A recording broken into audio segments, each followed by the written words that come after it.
very shortly. I can see the numbers increasing by the seconds.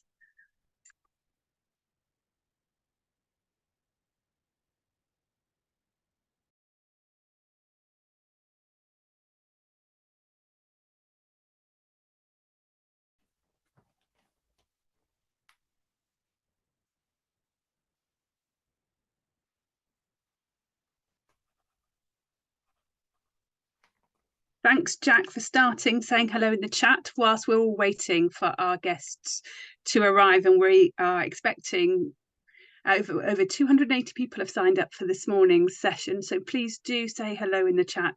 And if you can change your name to include your organisation and your name, that would be wonderful. For those who need a quick reminder, if you click on your name, you'll find that there are 3 little dots, and if you click on those 3 little dots, you'll be able to rename yourself so we can see who you are and where you come from.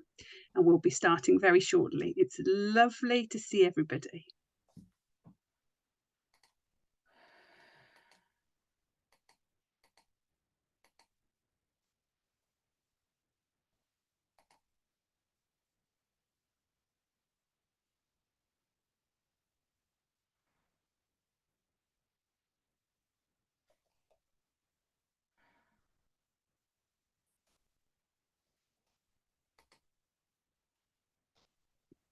Thank you, everybody, for giving up your time this morning to join us. We're just waiting for people to come in from the waiting room, and the numbers are increasing. So whilst we're waiting, if you could take a moment to make sure that your name says who you are and where you're from, and then say hello in the chat to the others, that would be wonderful. And we will start formally in 1 minute.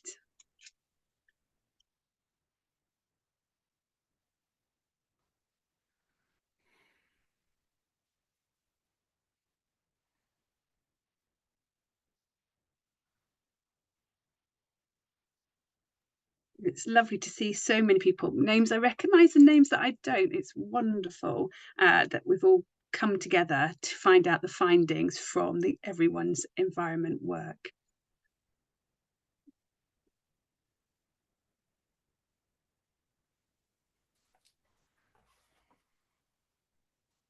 We are still expecting a few others, but we do have a packed agenda this morning. So I will begin, if that's okay. The session is being recorded. So if you don't want your little thumbnail photo to appear on the recording, you're welcome to switch your camera off. Because of the recording, we'd also like you to mute your microphone so it can be the best possible quality. People are invited to use the chat function for any questions. And in the second half of the session this morning, we will open up for contributions from everybody who's represented here. Do need to say that this is a very mixed audience of youth organisations, charities, funders, and some journalists. So be aware that you are talking to a very mixed crowd. If you have any technical issues, colleagues from NPC are here to help. So by all means, just put a message in the chat or email them directly. If we're okay with housekeeping, I'll move on to the formal introduction. So my name's Debs McCann, and I'm from Woodcraft Folk, and I'm one of 60 organisations who've been working with Think NPC on Everyone's Environment. And I can remember my very first conversation with Liz when I was preparing for COP26, going, we should be doing more. We will be stronger together, and we can amplify the voices of our young people if we work together. And it's been delightful over the last 2 years to meet new organisations and also to undertake the research up and down the country with different young people about how the environment is impacting on them and their hopes and their fears for the future. Some of you will be new to Everyone's Environment, and others, this will be one of a number of meetings or presentations that you have joined, and hopefully everybody will take away something new from the session. Today we are joined by Graham from Groundwork UK, as well as Lisa, who's one of the Youth Advisory Board members from there. But I want to start a little bit about why I got involved and why Woodcraft Folk participated in everyone's environment. Now, Woodcraft Folk is a UK charity. We're not the biggest, but we are passionate about young people and voices of young people. And our young people have been telling us very clearly that they are concerned about the environment and they want more action. So many of our young members have been involved in the Fridays for the Future, school strikes before COVID, but also Woodcraft Folk has been involved in climate change education for probably 30 odd years, if not before. And our motivation is that as a small organisation, we can only have a little impact. But if we cooperate with others, not only can we learn from each other, but we can raise our voices and learn from our researchers and the intelligence and amplify the voices and demand action. So I'm really pleased to have been joined by much larger organisations, but also to have been able to benefit from the expertise and research from Think PC, and therefore feel much better informed when I'm talking to people about the impact of the climate emergency. So I'm really pleased that we've been given this opportunity to come together. And of course, we're all wonderfully willing to give up our time, but actually some of this has been possible because of our funders. So I need to thank BBC Children in Need and the William Grant Foundation for enabling Barnardo's and Groundwork and Woodcraft Folk to undertake the deliberation groups that happened in the spring of this year. What else am I supposed to be telling you? I've forgotten now. So what I am keen to say today is that we are going to hear from Lisa. Lisa is has a keen interest in the environment, and she is involved with Groundwork Youth Advocacy Board, and that she volunteers to teach young people with mental health difficulties how to surf, which sounds absolutely delightful. And Lisa has presented her experience to this group before. She joined us in June when she spoke about the impact of the climate and nature crisis on the lives of young people. But now she wants to talk to us about her views on charity action, as well as to reflect on some of the findings from the deliberation groups that took place in the spring. So I think I would like to introduce Lisa. Hello, Lisa. Hey, nice to meet everyone. I'm just checking. Would you like me to go first? Or I thought Graham was going first, but I'm happy to go first as well. I'd go for it, Lisa. You're first on the programme. Okay, awesome. Yeah, so if you put up my slides, that'd be awesome. Thank you. Okay, brilliant. Thank you. Okay, so yeah, my name's Lisa, and I'm lucky enough to be a member of Groundwork's Youth Advisory Board. I've just finished my A-levels, and I'm actually currently living in the southwest of France and attempting to learn French. But yeah, so since the age of 13, I've been trying to speak up for the issues I care about, primarily on the climate and ecological emergency, essentially having seen no action from the adults in power. So I've always felt very passionate about the climate and ecological emergency. I've been very active, and it all started with my interest in the Fridays for the Future movement, and I became a local organizer of my local movement. So yeah, and with the support of a handful of individuals and organizations, my voice in the past few years has become increasingly listened to and respected, specifically through environmental charities and organizations. So my work on youth council and boards has always been, it's kind of always given me the sense of purpose and motivation to help me through my academic studies, and it's also provided me with the skills and confidence to hopefully enter a career where I make a difference to the world around me. And I'm definitely not alone in feeling the sense of positivity and hope for the future.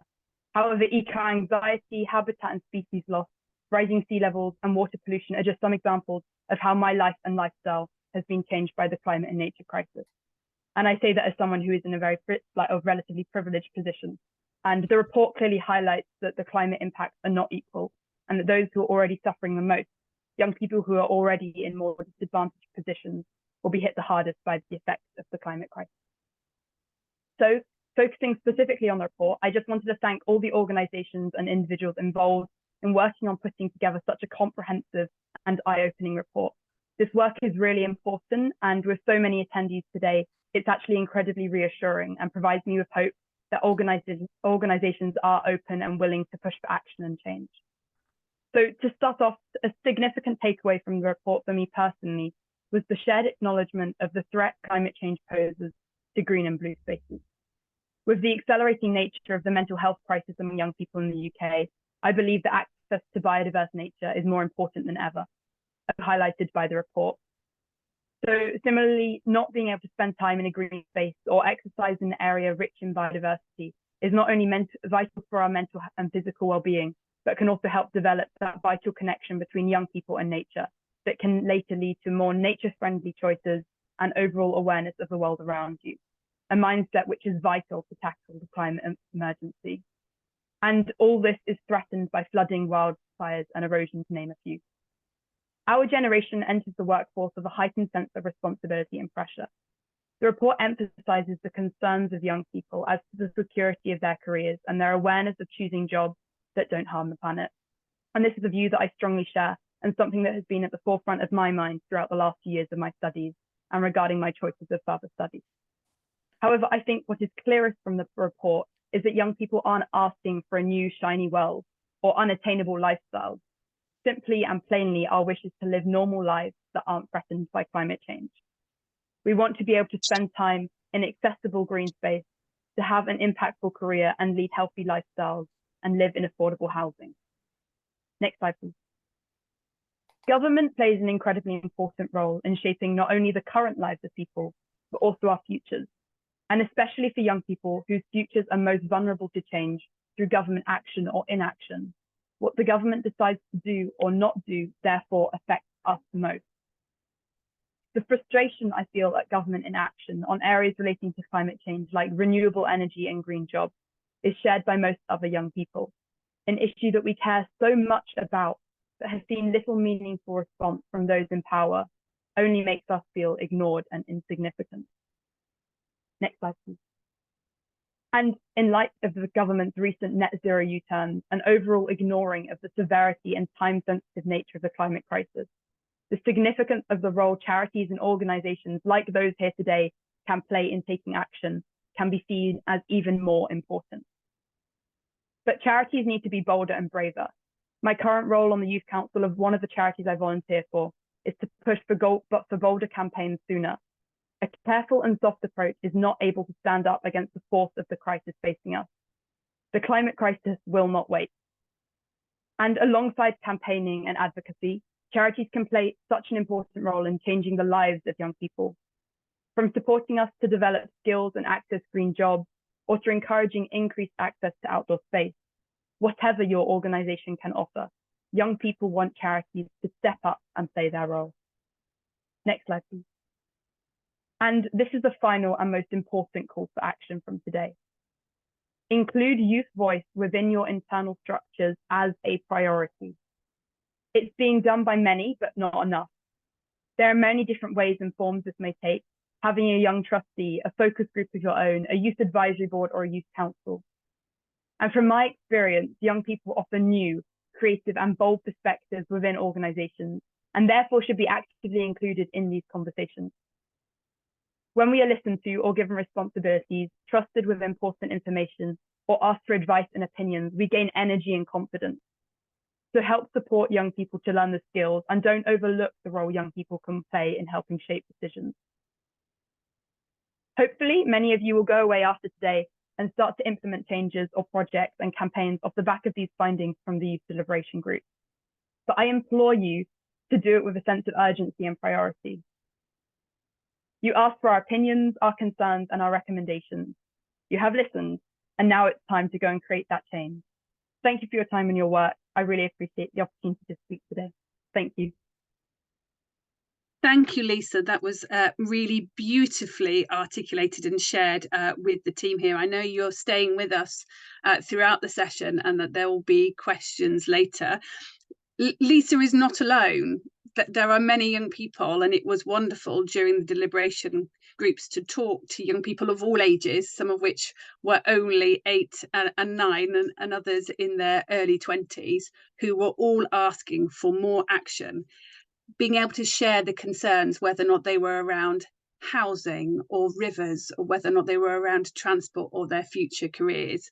And therefore this piece of research is actually really well informed, not only from academic research, but also from the voices of young people. And now we're going to hear a little bit more from Graham. Graham Duxbury is the Chief Exec at Groundwork UK and has been working with the Everyone's Environment Youth Strand for a little over a year now, Graham. I can't remember now when you joined us, but a little over a year. And he has been the chair, as well as supporting people within his organisation to deliver some of the deliberation groups so that we can hear from the most marginalised young people. And as Lisa so beautifully explained, actually it's the most disadvantaged who are going to feel the greatest impact of the climate chaos that we are experiencing, which is, if we are honest with ourselves, impacting on the work that we are doing today. This is not a future threat. Graham, would you like to share the headlines of the findings? I'd love to. So, as you've already heard, earlier in the year, Groundwork, the Woodcraft folk and Barnardo's were able to run some deliberation groups, as they were called, with young people. We spoke to more than 150 young people in total, of all ages, Steb says, from 8 up to early 20s, from all backgrounds, from different parts of the UK, some of whom were committed environmental campaigners. Others, by their own admission, were much less engaged in the debate and much less knowledgeable about environmental issues. So a very broad spread of young people. We used a roughly standard format for the conversations, but we gathered feedback in a whole variety of ways, which I'm delighted it was the team at NPC that had to deal with the richness of the feedback that came in many different forms and use it to synthesize the report that you've got today. So if you go into the first slide, what we did in the deliberation groups, importantly, is not start with a conversation about climate. We started with a conversation about young people's futures, their hopes, dreams, aspirations. These are some of the things that they told us. And I think if you just glance down that list, one of the things you'll conclude quite quickly is that they're not asking for very much. This is pretty basic stuff that young people want to be assured about in their future. Let's move on to the next slide, because when we did start asking about the environment, and in particular what the government should be doing about environmental issues, we got some really interesting conclusions, I think. So 3 issues really rose to the surface throughout all of the conversations that we had. One of them was transport. Probably not surprising in that young people are more reliant on public transport for mobility, for getting around, but they're also more conscious of and more affected by air pollution. So both of those issues came to the fore in this bit of the conversation. Energy was up there, renewable energy in particular. It's a very visible topic. Lots of chat about it. It's very newsworthy. So maybe not surprising again that rises to the surface. And then, as Lisa pointed out, jobs and skills was another big priority coming out of the conversation, both from the perspective of making all jobs green jobs. So embedding environmental responsibility commitment into the way in which we all do our work, but then also a specific strand of conversation about how young people might be able to access more easily jobs in the environmental sector, so making green jobs more accessible for everybody. There were lots of other things mentioned along the way in these conversations, everything from green spaces to farming and food to housing, energy efficiency to water and rivers, but these 3 topics were the ones that I think elicited most conversation. The conversation then went on to government should be doing about these things, should be doing about these issues. And the responses came in an interesting mix of ideas for regulation, whether that's banning polluting vehicles or other forms of regulation, incentives, subsidized transport fares, or incentives for recycling, for instance, were mentioned, and funding and investment was another area of conversation. For example, investing in home energy efficiency through insulation schemes. So a good spread of ideas for what government might be doing about some of the issues that were identified. Let's move on to the next slide. Because part of the conversation was effectively about marking the government's scorecard in terms of, is enough being done on the issues that young people are prioritising and identify with. I think the answer by and large was no. And the reasons for that were given as people seeing quite a kind of confused and uncoordinated, a lack of a joined up response, certainly between local government, national government. The young people we spoke to very definitely saw some things going in the wrong direction. So there were policies being made which were taking us backwards in their eyes, and we need to recognise this is well before some of the recent announcements that we may feel are doing similar. There was also recognition that in some areas more research is needed, and farming and how that all plays into environmental issues. But at the same time, I think there was quite a bit of realism about the challenges involved in making good policy in this space, or in making sure that action is effective in this space. There was a very clear focus on how we might find win-wins in this debate, as opposed to characterizing it as constant trade-offs. So, we do want good public transport infrastructure, but we also want to protect the countryside. How do we find those kind of win-win solutions? In some areas, it wasn't clear to the young people involved that we do have all the solutions. What is the solution ultimately to huge amounts of plastic in the ocean? Those big challenging issues. Some of the young people felt, we need some better solutions to those issues. There was a recognition that some policy that's intended to make things better might have unintended consequences. Housing supply was really important to young people, but obviously with increased housing comes increased pressure on waterways and land use and flood risk and so on and so forth. So that was recognised. And there was also a recognition that the transition to a green economy could jeopardise jobs in some areas. And if you throw AI into that mix, slight anxiety about the future of everybody's working life was a feature of some of these conversations. Let's move on to the next slide, which were the findings about what young people felt charities could and should be doing to support them on this front. The first thought that most young people had is that charities should be out campaigning, that their advocacy should reflect some of these commitments around climate change. But that wasn't just necessarily about the charities themselves doing that advocacy work. It was also about helping young people speak for themselves on these issues. So finding platforms to enable young people's voices to be heard, to be their own advocates with policymakers in this space. When we dug a bit deeper and prompted a bit more to find out what else young people thought charities might do, we got quite a rich set of feedback in here. So everything from helping teachers and youth workers to understand more about the transition to a green economy so that they could better guide and support young people into new green jobs. There was some work that could be done around supporting young people's mental health, in particular around eco-anxiety.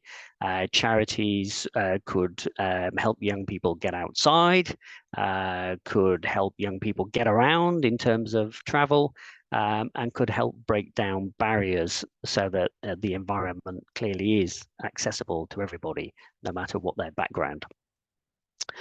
One thing that was an interesting quote in here, and an interesting undercurrent is that lots of charities are making a play of the fact that they're greening their own operations. They're reducing their carbon footprint, etc., etc. That was seen as the bare minimum. Of course, you should do that. It's everything else that you need to do once you have done that that's important. So that's an important takeaway, I think. Going on to my last slide now. Obviously, this was all about feedback from young people, but it sits alongside feedback coming from other groups in the Everyone's Environment program, ethnic minority groups, people with disabilities, and there's lots of overlap. There's lots of intersectionality between all of these groups, and there are some key themes emerging across all of the conversations that we're having through the Everyone's Environment program. So that desire for kind of advocacy is coming through loud and clear, as is people asking for more information and practical support in terms of what they can do about these things. So it's not just, you know, let's speak on behalf of the people that we're representing here, but let's also provide the tools, the space, the platforms, so that they can better understand, you know, what government might be doing, and they can better understand what they themselves as individuals might be doing in order to take action on some of the issues identified. So I think that gives you a rundown of what we found. There's more detail in the published report, and I will stop there. I think we might have a gap for questions, possibly. We do have a gap for questions, and we've already got some questions in. So these are questions for Graham and Lisa, and to be fair, anybody else from the NPC team. My first question, however, that I've picked up from the chat is for Lisa. Lisa, I'm not sure if you've read the chat yourself. People really enjoyed your presentation, thought it was really, really powerful. But they'd like you to reflect on your experiences and maybe share what it is that you found truly engaging from your experiences working with a charity, and how you thought that charity supported you to create change and to have your voices heard, and what you would ask other charities to do to replicate that so more young people can get involved. Yeah, so there was lots of questions in one, Lisa. Yeah, no, that's okay. I'll try and remember them, but I think I've had quite a few varied experiences, and it's all kind of evolved over the last, I think year or year and a half. I think it wasn't particularly a task, and I think generally sometimes tasks or working on a campaign or working on a project that you're kind of given as a member of a youth board or council can sometimes feel like you're kind of not maybe being consulted, but it can feel like you're ticking a box potentially, or fulfilling your role as that kind of like youth member of that charity. I think when the times that I felt most rewarding personally, and I think the group has felt like we're really having an impact, is when we've been given that freedom to kind of reflect on learn how the charity or organization operates, their current campaigns, and then also meet with the individuals who are involved on working on those campaigns and their responsibilities, and then reflecting back to the organization or charity what your views are, and having that freedom to really express your opinions on their operations, and whether you think as a young person they're kind of fulfilling their task, kind of providing that perspective, which I think is really important and fresh for organizations to have. I guess kind of being that, being able to hold the charity to account. And I think recently in one of the organizations I work with, I found that really rewarding, and the charity has responded really well to actually us as a youth council being able to request meetings and request being able to speak with internal members of the organization and ask about their actions and what their future responses will be, and trying to push again for bolder and stronger and quicker campaigns, kind of thing. So that's when I felt, when I've had the freedom to choose who to speak to and So it feels like you're a real internal member of the organization. That's when it's been most effective, I think, for both the charity or organization and also the youth council or board. And that the relationship there, I think, has been strongest and most effective. Really helping to set that agenda rather than just being asked to answer the question. Yes, no, I hear you, Lisa. Thank you. Other questions for either Graham or Lisa, but probably Graham. Graham, during the feedback from the deliberation groups, people are asking if there were any differences across the different nations, or anything maybe significant about the different demographics of the young people who participated and the things that concern them the most.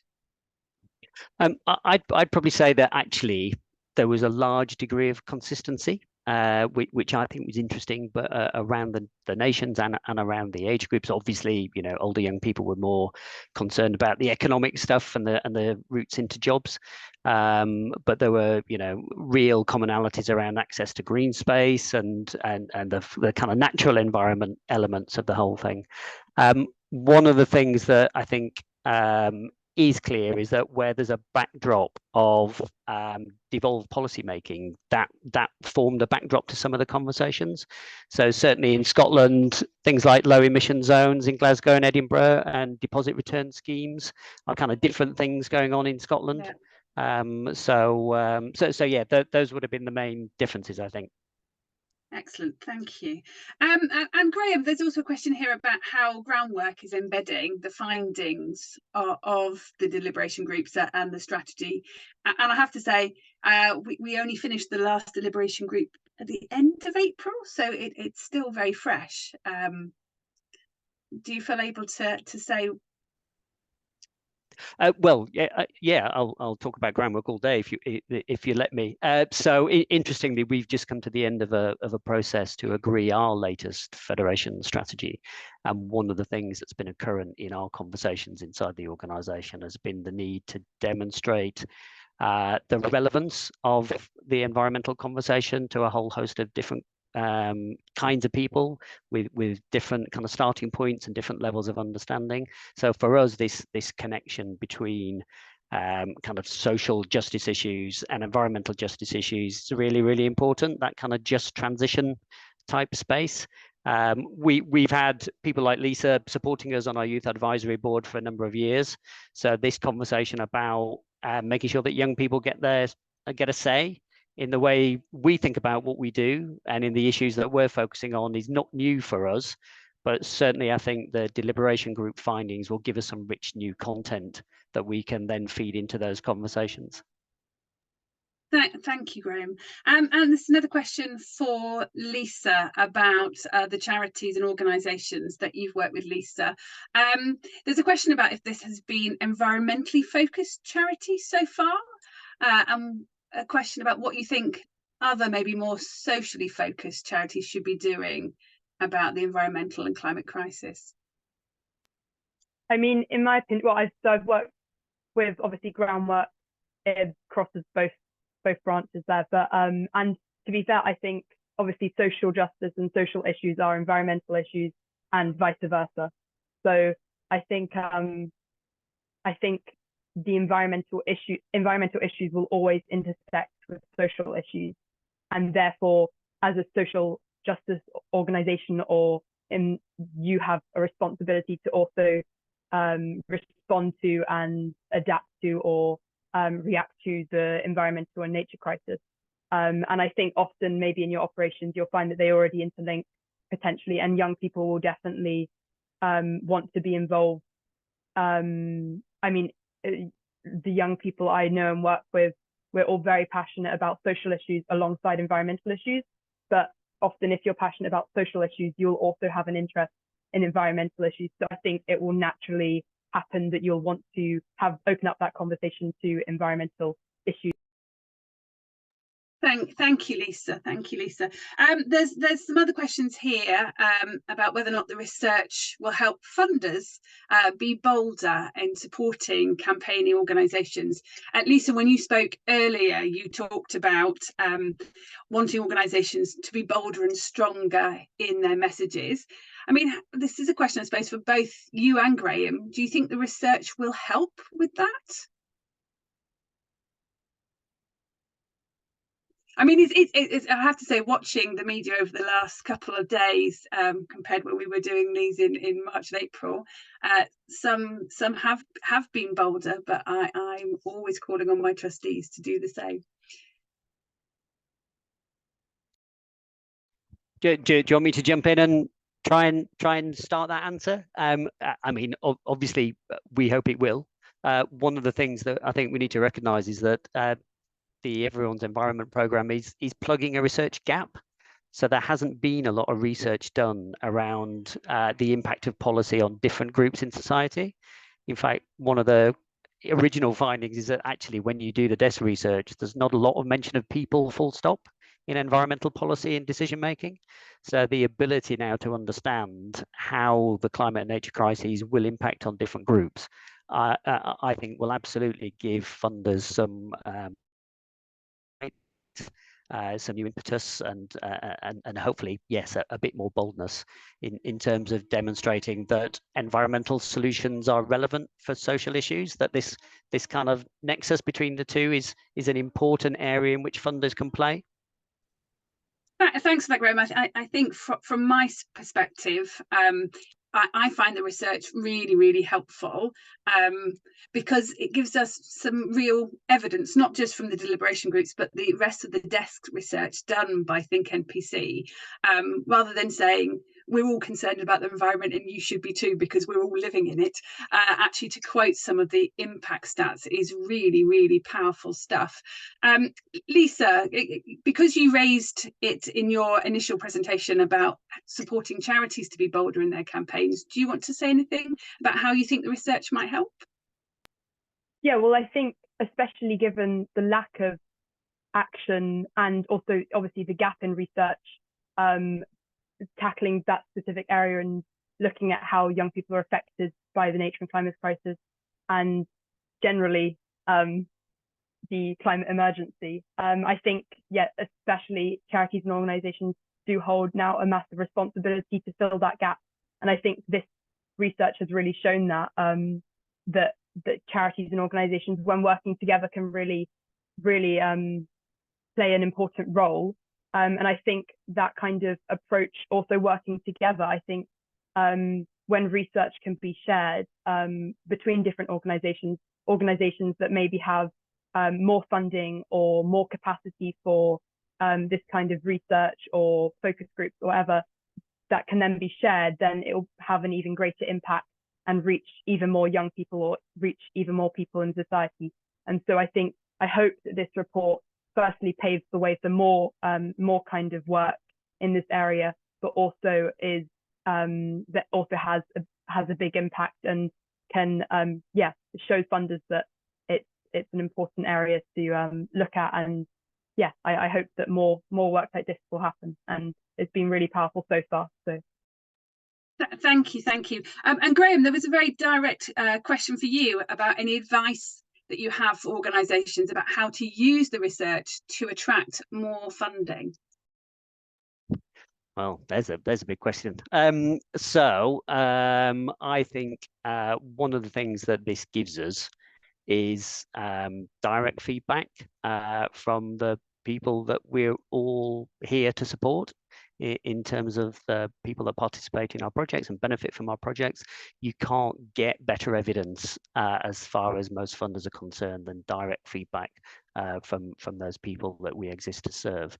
So and one of the messages, not to over-egg it, is that the climate and nature crises are a kind of clear and present danger for lots of young people. It's impacting on their health, it's impacting on their mental well-being, it's impacting on their future prospects. So there really is a sense that this is urgent stuff that in particular youth charities need to grapple with. If youth charities exist to improve the quality of life of young people, to protect them from danger, then this is something that they need to be thinking about. And I think funders will respond to that.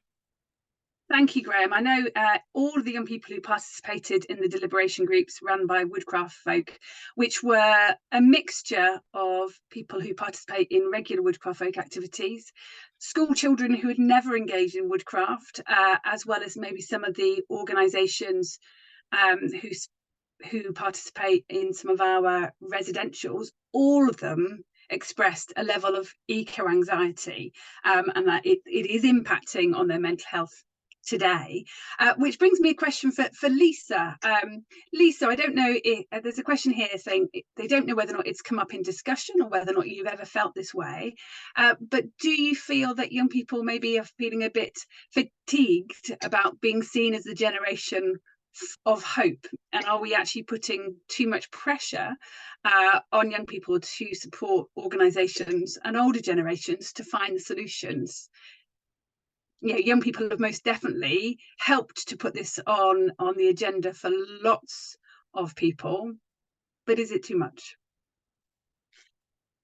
I mean, I think it's definitely a massive responsibility, and I know that myself and the peers that I work with definitely feel that. But I also think that, again, there's power in the masses, and I think a lot of young people are aware of the situation and want to dedicate their careers or like interest to helping tackle it. And I think that is an amazing opportunity. However, it's also a great responsibility, and it's not necessarily sustainable. I think that before COVID, the Fridays for Future movement and all the environmental movements felt really strong and powerful, and there was a lot of hope and positivity surrounding that. But then after COVID, the difficulties of continuing that movement, and simply because actually my personal experience being in the Fridays for Future movement, I was 13 when I joined the organization group, and the main like organizers were already they had already left for uni by the time COVID had already happened. So we basically had to build it up from scratch again. So the movement definitely suffered, and I think that has also left people feeling more anxious surrounding the climate crisis. And I think given the inaction of politicians and those people in positions of power, there is a growing potential feeling of hopelessness. However, I think that young people are generally feel positive. I feel positive, and being able to do this kind of work, being involved in charities and organizations that want to make a difference, can really help grow that positivity and hopefulness for the future. And I also think, I just want to say that I think charities and organizations also have a role to play to help educate young people because not everyone, I'm very aware that I often surround myself kind of in an echo chamber of people that are environmentally consciously minded or want to make a difference, but I'm fully aware, and a lot of my closest friends aren't in the same way interested. And because of also the economic situation, lots of people simply want to earn money and live their lives happily. Many people are in many difficult situations, especially young people. And so I think that charities and organizations that potentially can offer young people to experience nature or to get involved in their local environment, that's really important for young people's mental health, but also for the progression that young people then can connect with nature and potentially will choose more eco-friendly maybe careers, or have those interests or that general awareness. So I think charities and organizations have a really important role there. So yeah, but overall, I think I'm personally very positive, and I think the report and the focus group that happened through this has been incredibly positive and has been very reassuring for the future. And I think all the organizations and charities here today can change things, and I think that's therefore really positive. And thank you, Lisa. I echo exactly what you were saying. If you don't have those opportunities to engage and experience nature, you're never going to realise its value, and therefore not going to think about responsibilities of how we can protect and save and make sure that it's available for other people to have those experiences. And as each generation spends less time outside, that there is that risk. But I also wanted to share some feedback that we had from one of our deliberation groups, and for lots of our young people who participated, were saying that they were optimistic. They were worried, but they were optimistic. But they felt that it wasn't their responsibility to come up with the solutions, and that they really enjoyed the opportunities of working and learning from experts. So Woodcraft Folk was involved in a project with the Royal Academy of Engineering, where we worked with 50 engineers across the UK who were sharing engineering solutions to the climate emergency with groups of young people. And it was inspiring young people to think about how the things that they learn in their science lessons can be put into practice to make positive change. It was really a really lovely piece of education to inspire people about their future career choices, but also to give reassurance that whilst on the political landscape things might feel a bit bleak, there is activity happening out on the ground. Now we are running to the end of our question time, where actually I'm moving on to the session where we want to look forward about what's next. If we have more time, we'll come back to some questions, because I'm aware that there are still some in the chat. Sorry for that. But it was really lovely to hear from both Lisa and Graham, and thank you to everybody who offered questions into the chat. Please keep booking them, and maybe we'll see if we can answer some more later. But in this session, we're looking at the findings and beginning to think about how charities can take action and what support we as charities need to do so. Because I think, as I mentioned at the very beginning, the motivation of Woodcraft Folk was getting involved is that we can make a bigger difference and we can learn from each other if we do it together. So we're going to do some views via an online tool. I'm going to ask Naomi to come and be technical for us. Naomi. Fantastic. Thank you so much. So yes, as Debs was saying, we're really keen to hear from you all. We've got this rich input from young people about what they want to see charities doing, but we understand that the landscape is difficult. There are lots of barriers to actually taking action and embedding some of these social impacts of the environmental crises into your work. So I've shared a link in the chat, and there's also a code on the screen if you want to just go to menti.com and enter the code 48053620. And there you'll find just 5 very short questions, I promise. There's 3 multiple choice questions where we're really keen to just understand how much you feel that you know what you could do, how open you are to doing some of those things, and whether you are already doing some of those things. So that's 3 quick multiple choice questions. And then there's 2 longer form open input questions where we're really keen to hear about the barriers that you feel in the work that you're doing to taking more action in this space. We're aware that if you're a social charity, this can feel quite new. If you're an environmental organisation, again, working in the social space can feel quite new. So we want to understand some of those barriers, and then also the support that you need to overcome those barriers. For context, this is the end of the first year of the Everyone's Environment programme. We're now planning the support that we will provide in year 2. So all of your input is really useful in us kind of designing what we actually put in place and how we can help the sector over the next year. So I'll just give everyone a few minutes to go to Menti, and hopefully, oh wow, amazing. In the time it took me to do my spiel, 66 of you have already found your way there and started answering questions. So that's fantastic. Thank you so much. Do keep them coming. I will give everyone a few minutes, especially on those longer form questions towards the end.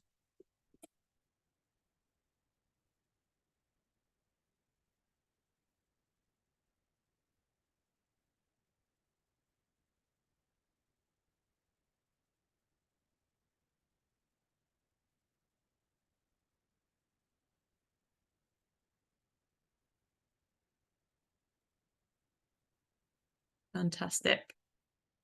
Thanks so much, everyone, for keeping those inputs coming. There's lots of really interesting stuff coming out within this, which I will be handing over to Liz to discuss momentarily.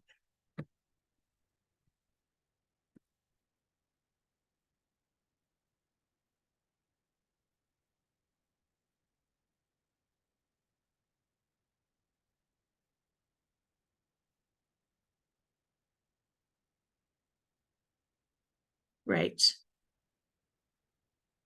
Gillian, if you could stop sharing your screen, I will start sharing the results and hand over to Liz to think about the barriers to action.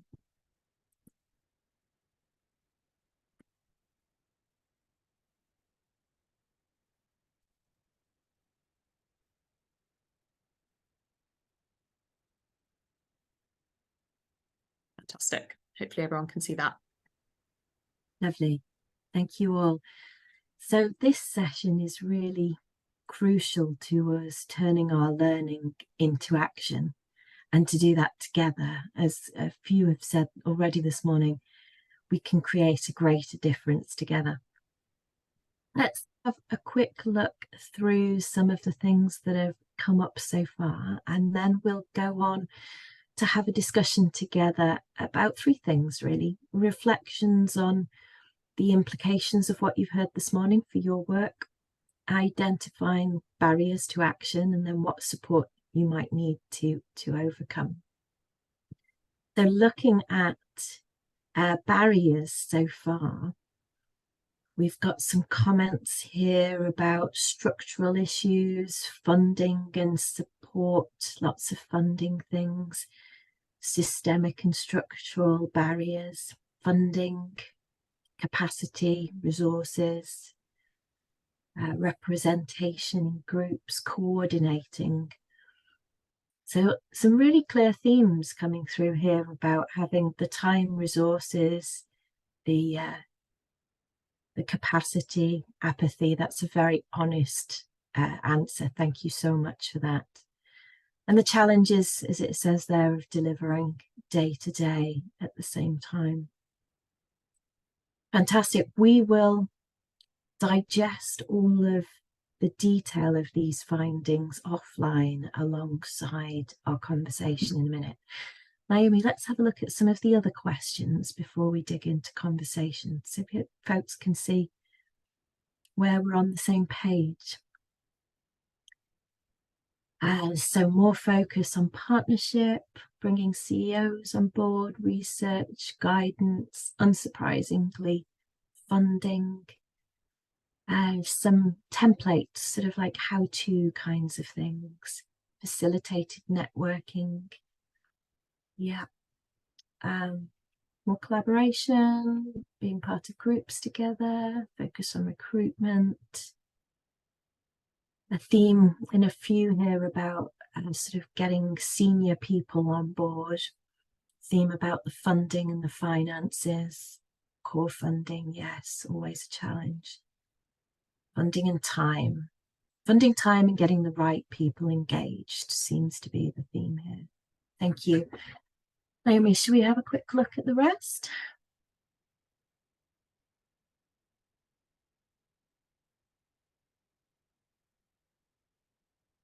There we go. So there's already quite a bit of action there, which is fabulous. But then also a significant number of us very early stages of the journey. And I suspect those who class themselves as considerably will be as well. Plenty of openness to taking action. It'd be interesting when we discuss in a moment. I suspect those who are on the moderately minimal, not at all, are probably facing some of the barriers we just looked at. And awareness of how to go. So again, a mixed picture. There's a small number of us feeling pretty confident, but most of us are still learning in one way or another, depending on how far down the line we are. Super. Naomi, that was all of them, wasn't it? Fantastic. Feel free to take it down and we'll move on to a discussion now. So as I was saying, we're going to do a bit of exploring together now, and I'd really encourage you all to feel that this is a safe space. We're all learning together. None of us have got all of the things we'd like in place. We haven't found those magic bullets. Whoever does will be very, very popular. And we're all at the start of a journey. We're all keen to learn together. And today we particularly want to hear from those who are early on the journey and perhaps might not have shared the barriers or the concerns that they face. So don't feel because you've not started action yet, or you've minimal on the progress level, that your voice isn't important. It very much is. So feel free to speak. With your input today, both in the Menti we've just done and the conversation now, we're going to pull that together with similar learning from other webinars in this series to explore where we are as a sector and how increasingly we can take action on the social impacts of the environmental crises, and critically how we can do that together. So to kick off, I would love to hear from you in a bit more detail about your reflections on what you've heard this morning and the implications for your work. Feel free to pop something in the chat or to raise your hand if you would like to share some thoughts. Was there anyone who felt really reassured that what they were hearing was backing up their direction of travel, or others who are earlier on the journey and felt actually this was super helpful for next steps?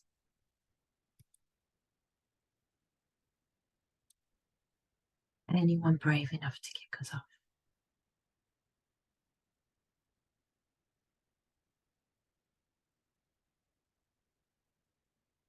Well, let's come back to that question, because it'll no doubt come out in talking about barriers to action and support needed to overcome them. So one of the things that we saw there in the Menti was a little bit of a theme around convincing people in your organisations, and trustees and senior leaders were mentioned there.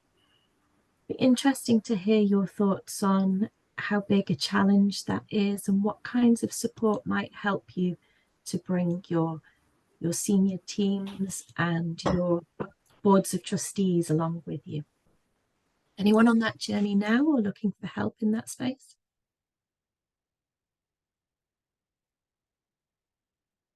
Feel free to jump in on the chat or pop your hand in the air. If no one else is going to... Oh, Ben. Well done, Ben. Thank you, Ben. Hi. Sorry, it took me a while to find the raised hand there.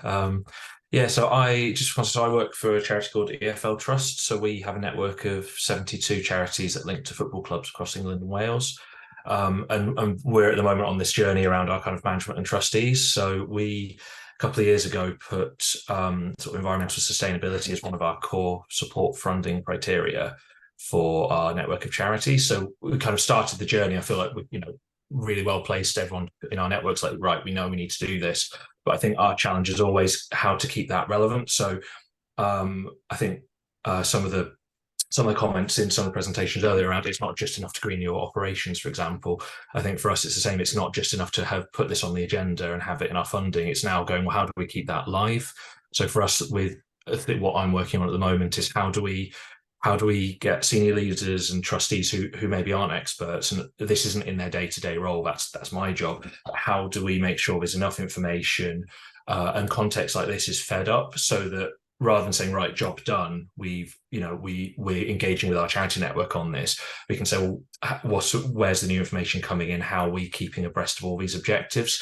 And that's quite challenging, because there's so much context you want to give, and especially as the environmental lead, there's all sorts of urgency. I'll say, what about this? What about that? So the challenge we've got really is streamlining that, so it's the most effective and focused kind of set of information for our senior leaders, so they can then keep raising on a strategic level. So for us, I suppose we're in that kind of like, we're on the journey, but almost we're trying to say, well, how do we take that next step? So I'm really keen to understand if anyone else is in that position. And I suppose for anyone that's maybe not at that kind of trustee engagement level yet, I found it was a really open, positive experience. Like, our senior management trustees were really bought into this, and we're a social charity focused on health and well-being, so it's not in our mission, but there was a real openness to say, well, how do we create those links? So I imagine it'd be the same for a lot of colleagues here today. Hopefully there's an openness, even if the conversation's not been had. Super, Ben. That's really, really interesting, and it very much speaks to some of the other feedback that we've had around Potentially there's a value in having some peer support networks for individuals like yourself who are feeding information up to senior decision-making forums, or even participating directly in them themselves. So it'd be great to hear thoughts from everybody on the value of that kind of session, and potentially also helping Ben, yourself and others like you in staying up to date to keep the information relevant and helping you to choose from that what's happening at the moment, which bits might be useful for your organisation to be thinking about. Nick, shall we take Nick and then Sarah, please? Hi, yeah, just two thoughts on it really. It's back in late 2019 that we really started doing something called Barnardo's, and we've gone from a position where there was, if anything, just lip service being paid to some things to one where it's becoming embedded in the new strategy. And there's a lot of work going on throughout the charity, but we also have a central resource that's just dedicated to working on sustainability matters. So I think the point that I'd like to make about that is actually there's an assumption that people make that senior leaders and trustees are so busy with other aspects of the work that you're doing that they might not have the bandwidth to consider this, but there was a real willingness from very early days to start thinking about working on it. And if there was an early challenge, it wasn't the fact that people weren't willing to talk about it, it was the fact that because we're a large and complex charity, actually trying to find a baseline from which to work off and assess the impacts that we were able to make was quite challenging. COVID intervened, but it probably took us about 18 months to get to a position where we could get to some indicators about how fast and how well the charity was moving on to improve its environmental credentials. So yeah, I just want to make those 2 points, and thanks very much, Liz, and everybody for the session today. It's been really interesting so far. That's super helpful, Nick.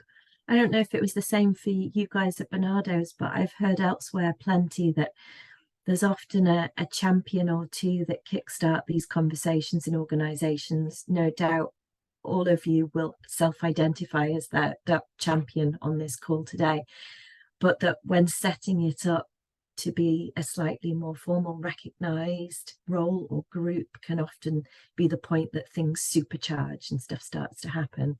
Was it a game changer for you guys setting up your little hub?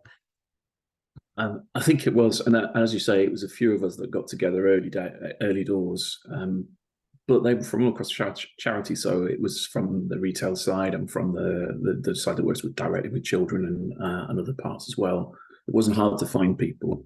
It wasn't hard to bring them together, and it wasn't hard to actually start the action happening in the end. It's just the first step that was the most challenging thing to take, I think. Thank you.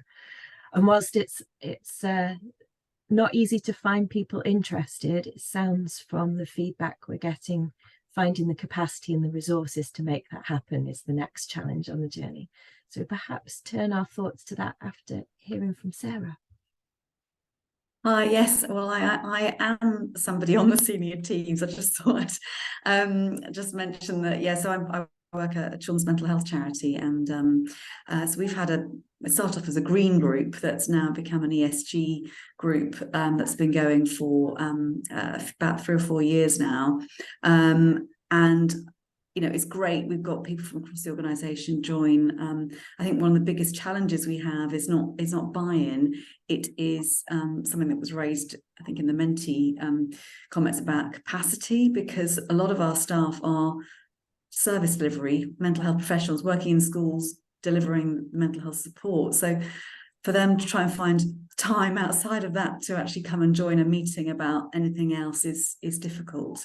And so we tend to find a lot of the people that join the meetings are those that are in the kind of more office type roles like I am, which is great. You know, it's not to, but it's obviously we want to kind of look at how we can, you know, make a difference on the ground as well. And I was really interested in some of the comments around, you know, very aware of not wanting to add to eco-anxiety. And I think that whole issue around the therapeutic side of our work is a really interesting one around how we build that into our work. So yeah, we haven't quite cracked that yet, but we're like everyone else on a journey. But I was very interested in Lisa's comments around trying to find some positives that can come out of this.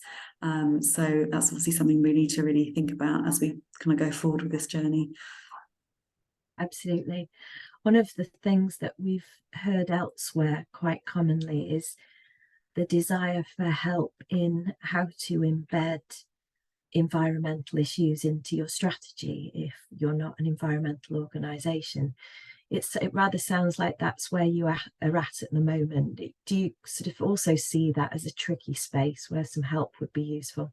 Yeah, definitely. I mean, we've done some couple of projects with WWF, I think, here somewhere, and RHS. We've done we created a toolkit that was all about growing, and obviously the link between gardening and nature and mental health. We've done with our psychotherapists, have developed a couple of tools that are very much about used in schools. But yes, the sort of wider, the much bigger sort of systemic change, how can we play a role in that potentially, given there is obviously a huge link between social deprivation and the impacts of the climate crisis, which has an impact on mental well-being as well. So yeah, everything is interlinked. So any help in kind of making sense of that conundrum would be incredibly helpful. Very wise, Sarah. That everything's linked to everything else can often be tricky when you're thinking where to start. But yes, small steps together. A question for all of you generally now. One of the key things that came up in the feedback in Menti there was about capacity, like Sarah was just speaking about, and also funding, which is in many ways linked to the capacity question. Has anyone got any reflections on what would make things easier for you? What would you like funders to do? And what other levers for improvement are there that could help with the capacity and funding challenges? Lee, if I'm saying your name correctly, please forgive me if I'm not. That's all right. So my name is Lee Nightingale. I'm from the Chartered Institute of Ecology and Environmental Management. Hello, everyone. Fantastic session this morning. One of the key things that we've been looking at is sort of the edge of desk nature of environmental and social value work. And we've been incredibly lucky to receive funding for my position. It's only a 2-day-a-week position, but it has helped us move things forward a lot more. So being able to advocate for moving EDI, moving social value, moving the environment off of edge of desk of very passionate people who are already overloaded has been so key, and giving them that time and space to actually give them a paid job to address these issues has been something that we have found to be, yeah, it makes sense, right? Yeah, and presumably if you're in an organisation not large enough to have a whole paid job, then it's the pro rata equivalent, isn't it? That absolutely, that's why I'm just 2 days a week. Dedicated space. Yeah, absolutely. And again, all of the arguments that you're providing. So we work in the environmental sector, and so my role is focusing on how we diversify, because if we're going to improve biodiversity, we need diversity, right? So we put together strategies and collected partners to fund my role. So it sort of comes in from different areas. One of the things we've also been discussing are different tiers, so that it's not just always the larger organizations that are having a voice in these kinds of conversations, but also, how do we apportion that to smaller organizations as well? So that's been really interesting. And again, all of the evidence that you've provided in your report, which I've just skimmed through, is going to be amazing in putting those strategies together and putting those proposals together. So thank you so much. Super, thank you. Roxanne. Hi there, I'm Roxanne. I'm from Cambridge Cycling Campaign, so one of those campaigning advocacy organisations which find it very difficult to get funding, which anyone in the chat would see. That's what I've been banging on a bit about. And you're saying what would help. I mean, even when we try to apply for grants, the questions, the boxes in the grant applications just aren't applicable to our work. So example, how many beneficiaries will this directly influence? I could do a little project that makes nothing happen that affects 10, 50 people, or I could put all that resource into a staff member who can do the work to try and change policy. But that doesn't get measured in how many beneficiaries will this fix in the help in the next 12 months. So we're literally stuck at the first hurdle of not being able to fill out the form or having to put in something preposterous. If we change this policy, it will affect every single person that lives in this city. So, you know, is your £10,000 helping us change the lives of 150,000 people? A fund is not going to buy that, and you know, will take quite a long time for that change to happen. So I think we just have to start having some really, really honest conversations about, if we're trying to make what is essentially a paradigm shift, we need to be a lot more trusting in funding, and at least just loosen up the funding forms so that we have an opportunity to explain what we're trying to do, and not getting stuck just in these little questions that rule us out before anyone looks at our application. So that is my plea to funders, and by all means, I'm very happy to have a conversation about it. Thanks. Thank you, Roxanne. That's really helpful. I love that call for honest conversations. I think that's absolutely essential. And it's interesting talking about structural changes, like the simple forms and processes getting in the way. It'd be really interesting to hear from any others who popped into the Menti things about structural changes. Phrases around that kind of space came up a few times. What were you thinking about when you mentioned structure? What needed to change? Was it similar to Roxanne's question around the practicality of funding applications, or something else? Feel free to pop into the chat or stick your hand in the air.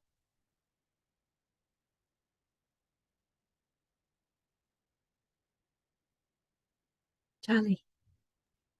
Hi, I'm Charlie. I am supporting Ella Forums and Pilot Light as a freelancer. And I think, just to respond to Roxanne, one of the things I was responsible for at Pilot Light was looking at our application. And that's some of the things that we still need to change and work on, is kind of, you know, does this resonate with environmental organisations? There's a real commitment to do that, but making sure it goes through every level. And somewhat related to that, but not necessarily answering your question, I've worked with hundreds of organisations over my time, and I think it's making the information really easy and accessible, and providing real life examples for the smallest organisation to the largest of how do you make this happen.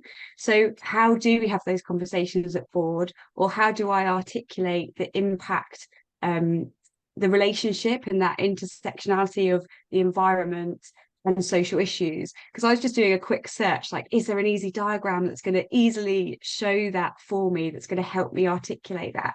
It's really a minefield, and who's got time to do it? So I put lots of comments in your Menti around really strong examples and templates that you can take and you can grab and you can adapt. Just gives you a starting point, because I think otherwise it will go on the bottom of the list, because it takes so much time to find it. So apologies, not really related to what you're saying, but something that's buzzing around in my head right now, Liz. Phenomenally helpful, Charlie. Thank you. And in terms of providing those case studies and templates, a couple of the areas we've already heard feedback on so far that people would really welcome is how to run deliberation groups like the ones that we've run during the programme, how to embed into strategy, how to share the messages within your organisation, how to engage in policy advocacy on these topics. Are those the kinds of things you're thinking about, Charlie? Yes, I think all of those things, and then some real basics of like, well, how do I put this in my strategy? Where does it go? How does it relate? I love a template, and I think people find blank pages hard. So kind of starting from somewhere. So anything, or around the comms, or how you're going to articulate those messages, or how do you write a cracking paragraph in that application to show how it will impact young people, and this is how we're going to kind of focus on the environment and do it together. So just, you know, really sharing. And I know the sector's great at that already, but it's kind of Google is your friend and your enemy. It's like, where do you go? So fantastic. Thank you, Charlie. And just a note to the rest of the group, if you're hearing things in conversation that you agree with or you want to add to, just pop a note in the chat. That would be really welcome. Molly, what's on your mind? So I do work at Groundwork London, but speaking outside of that capacity, one thing I was sort of noted is how a lot of funders now will really prioritise environmental sustainability, but also not necessarily. So to give a specific example, that's probably better. Arts Council funding, which I've applied for as part of a really small organisation that does not have a lot of capacity. You have to write an awful lot about your environmental policy and sustainability in a way that's quite challenging, but then you're also not allowed to use anything secondhand in the budget because that's a risk. And you're like, and there were other things we did about carbon offsetting, which was not, you know, wasn't sort of acceptable on a funding term. And I think that may be a broader issue wherein there's a lot of great discussions happening, and there's often from small organizations a lot of things that you have to write, you know, you really have to argue that case well. But then the small things that small organizations can do are considered a risk, and they haven't kind of properly audited all of those expectations. So it's sort of and like in my work with Groundwork, when supporting smaller organizations, I always say, imagine if you are one person who has 3 hours a week because you work full time, and then you run this organization outside of anything else. How can that person sort of approach this project? How can they approach, you know, how can they write the application, and how easy can you make it for them? So I think that's something to pass on to funders, especially around, you know, where concerns around risk stop people from making those more sustainable choices. But then all of the expectation is put on those smaller organizations to make this incredibly compelling case that's argued really beautifully, rather than just saying, well, we'll do everything secondhand. Anyway, it was very annoying. But yeah, Very wise words. Thank you so much, Molly. Very wise indeed.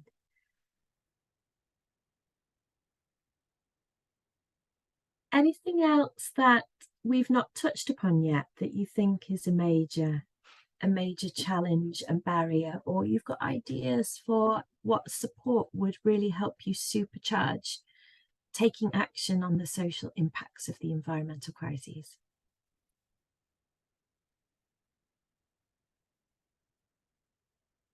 Anything you would like to ask shared learning from our speakers today on how they've tackled some of the challenges that you're facing now?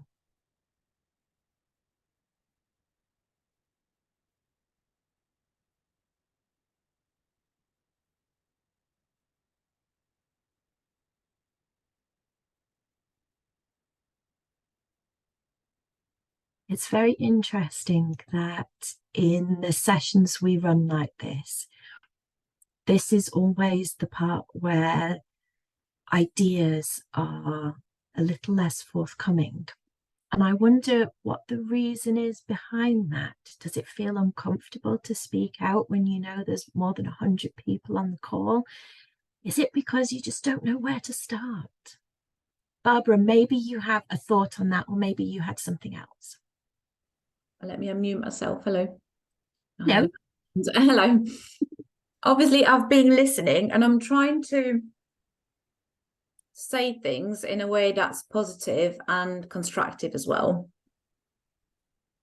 So I used to, and I've added it into the comments as well, but this is my own view and my own point of view, so obviously take it with a pinch of salt. But I used to work with young people in secondary school, people who needed students with special needs. So I used to teach the whole curriculum to small groups of children, of secondary school children. And as I added in the comments, and I know that some of you replied to it, or, you know, like a reaction to my comment, is that unfortunately, obviously I used to teach it my own way, adding to the curriculum. And unfortunately, lots of the time is that I'm not blaming anyone in particular, is that the curriculum lacks solutions for kids. So kids get bombarded with all the negativity and the reality of climate change and the problems that we have to face on a day-to-day basis. And I speak as a mother of teenagers as well, so I can see it at home as well as I could see at home as well as in school. Yeah, so I had like a wide variety of feedback coming back to me. That was prior to me being employed in conservation. So and now children don't get given the solutions. So more often than not is we tend to say that children are not reactive and proactive. They don't really know how to. And I think that an active collaboration with secondary schools specifically is very important. And so especially, and I'm not talking just charities that obviously operate in the environmental sector, is for all charities, is trying to engage with secondary school a bit more, because primary schools, children are usually, generally speaking, and I worked in primary schools as well, more supported by their parents. So parents, tend to find a whole host of activities for children to do, your eco clubs, your cubs, or a lot of stuff is there available for younger children. Once they hit secondary school and sixth form or college, there's a lot less available, and we tend to blame children for spending a lot of time behind screens. Well, that's what they know, because unless we give different solutions, it's always going to be there. I'm fortunate enough that my children are involved in, they deny it, but they are, because they had no choice. They grew up with me, so I've been involved in conservation, either volunteer work or actually proper job for decades. So my children have no choice. They see mum being involved in this every day. So even though they deny it and like, oh yeah, well, them birds, but no, actually, they can tell your great tit from a blue tit, and they can recognize it. Just to tell you some silly trivia, but they do. And it makes me really proud, because they pick up elastic bands off the road because they know they're danger to hedgehogs, for example. Yeah. So, but they've seen it in me. Not every child has this, opportunity in life. So obviously, because parents sometimes don't know. And we tend to blame parents, but actually lots of parents have no clue. And then once they do know, they do want to participate in this and make a difference. So I think that more interaction between charities and secondary schools specifically, and teachers, head teachers, propose talks, propose plans of action, and also information for teachers. Because it's not the teachers don't want to do it or don't know how to do it. They have to follow a strict curriculum, and it's very stressful being a teacher. And they have to deliver certain lessons within a certain time frame, and on a very low pay and on a very high stress level. So if teachers don't have the support, they don't feel the urge to give solutions to our children. So this is my own point of view as a person who's had both, the capacity to look at the environment sector and the education sector as well. And I used to lead my own forest school. So, funding was hardly there for my forest school at all. Yet there was funding available for other things, but that's not because teachers don't want to. It's because they need to be told a priority. Teachers need support. That's Thank you, Barbara. That's me. Quite a bit of support for the calls in the chat.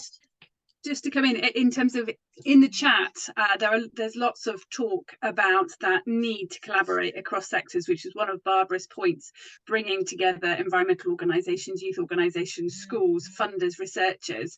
And that is one of the lovely things, I think, about the Everyone's Environment, is that we have brought together quite a broad range of organisations who have been able to learn from each other and influence the research.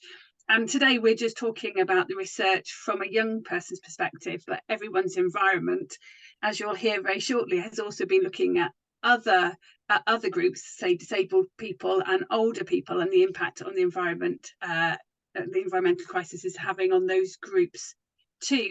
There's also a really interesting thread in the chat about sustainability of jobs, which was a result of maybe your questions about funding, with actually so many of our staff being on short-term fixed-term contracts, maybe in some cases not being paid as much as others, some people doing bad jobs, which I smiled when I saw the response that every trustee should be an environmental trustee, in the same way that every trustee should be responsible for risk management and safeguarding and finance. That's exactly the way that we need to get to, and all the staff employed in Woodcraft Folk all have things in their job description and in their staff contract about environmental sustainability. It really needs embedding everywhere. Sorry, Liz, I'll pass back. Oh, absolutely. That's super helpful, Debs. It can be hard to keep up with the chat at the same time as listening. Thank you. We're going to have to draw this session to a close in a moment, but Lisa, did you want to come in with some thoughts before we do? Yeah, I just quickly want, because obviously I've just left full-time education, and I think for me, the main reason why I'm actually active in kind of environmental movements was simply down to 2 teachers, and that was off their own backs and through their own interest. It wasn't the curriculum that it educated me, yes, on the problems to an extent, but only through my choosing the subjects I did. And you can completely bypass any education about really the climate crisis to an extent by choosing different options. And I think charities and organizations then, like, therefore could play a role. I was, in the state school system, and without the support of those individual teachers giving up their time to help me create an eco group and go out of their way to try and find other ways to get young people's voices at the table of kind of climate change making decisions, I wouldn't like be interested in the things I am now. So I think definitely charities and organizations could also play a role within the education system, helping either support, the creation of eco groups and things like that, because there's a lot of my peers were not interested. I was one of a handful that were actually engaged, but that was because of those teachers. So yeah, there's definitely a role. Thank you so much, Lisa. So I'm going to hand back in a moment. Just to conclude, a massive thanks for the feedback in that session, both the mentee and the conversation and the chat, really helpful. And I think for me, what really stands out is we all have very similar, if not the same, challenges, and there's a real willingness and enthusiasm for more working together to fix them. So fantastic to have you interested in the Everyone's Environment programme, and I hope you will work with us on the next steps. Debs. Thank you, Liz, and thank you everybody who's commented in the chat. The chat will be saved, and as a group we will review some of those comments and I'm sure come back to you. We've now in the last 5 minutes of the session, or maybe even the last 3, so I want to thank you all for giving up your time. Do take a little bit more time to read the research report in detail. I know most of us have skimmed it, but actually there's some real gems in there, some wonderful quotes to take away and to repeat, to call upon action in your own organisations and your partners. And I think the lesson we all learn is that we need to work together to find the solutions and make change at a pace that we feel comfortable with. In the last few minutes, I want to do a thank you to our speakers, to Lisa and to Graham and to Liz. Thank you for the tech. So Gillian and Naomi, thank you for everything that you've done behind the scenes. It's like the Oscars, this. And a big thank you to our funders, so the William Grant Foundation and BBC Children in Need, to give us those resources to bring those young people together. We don't want you just to put this research report on your pile and come back to it and get swamped in everything else that happens. We would really like you to get involved in everyone's environment. So please do get in touch with the team and become a partner and actually making the next steps and responding to some of the suggestions that were both given in the Menti and the chat. As I mentioned earlier, this is the session focusing on young people. And we've got other sessions with Think NPC coming up. This week, we've got one looking at the impact of the climate crisis on disabled people and older people, and also for people from ethnic minority communities.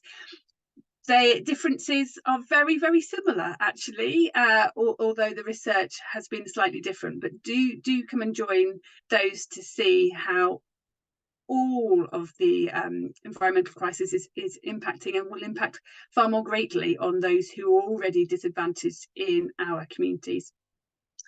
This is advance notice of other events that are coming up later this year. So we have some special workshops for funders and for trustees in November, as well as for charities who are based in London. And a big request from the team and from all the partners is to share the findings, share your response to today's session, retweet us and follow and help add your voice so that this message can get far and wide. And the biggest thing to do is not just to switch off, go and have a cup of tea and forget about this. It's a call for you to have conversations with your trustees, with your senior management about what your organisation can do to address the environmental crisis and how you might be able to get involved in Think NPC and what support you will need to change your strategy, to change your practice, to change your policy. So that is a big thank you and a big call that this isn't over. This is reaching out to new people to work together, to collaborate, to bring about the change that we want to see. Thank you, everybody.